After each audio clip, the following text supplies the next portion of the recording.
Good morning, everyone. I'm Priyanka Bhargav. So, as you know, we had already completed chapter number 1 of history where, when, and how. So, today we are going to quickly revise it.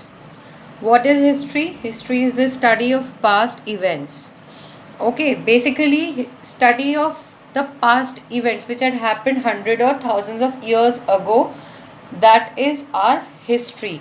And by history we can know about the people who lived in the past, who contributed in the development of our nation, and many things.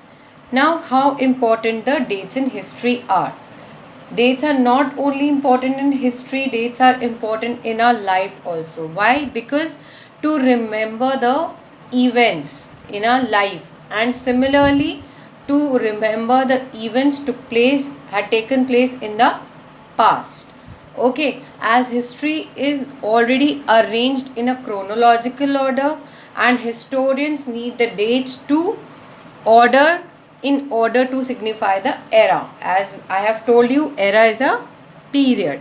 Okay, and with the help of dates we can connect the relationship, we can connect the two events together, and even we can know that okay, that this event earlier happened, and this event earlier after this event happened after this event because of the dates. Okay, now the periodization of Indian history. Who was James Mill? James Mill was the Scottish philosopher and a historian.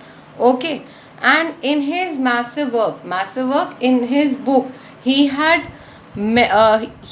divided Indian history, okay, into three parts, that is Hindu, Muslim, and British. That is on the basis of the religion of the ruler of particular period.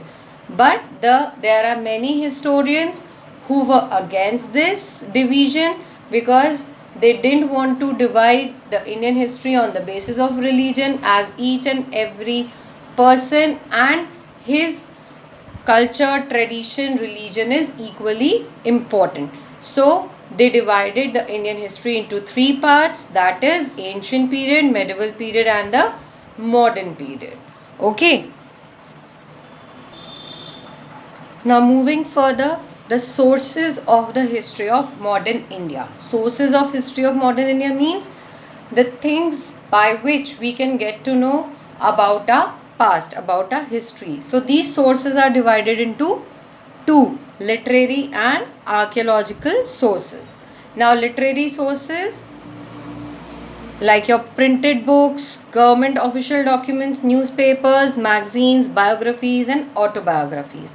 And archaeological sources are historical buildings, coins, inscriptions, work of art, miscellaneous sources like your films, your documentaries. Basic difference between the literary sources and the archaeological sources is that literary sources are the sources which we can read, and archaeological sources which we can see.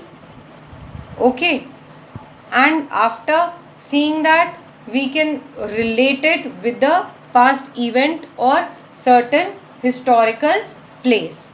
Okay, students, so this is the chapter where, when, and how, and today I am providing you the summary of the chapter and the remaining questions we're going to do today, okay, as classwork and homework.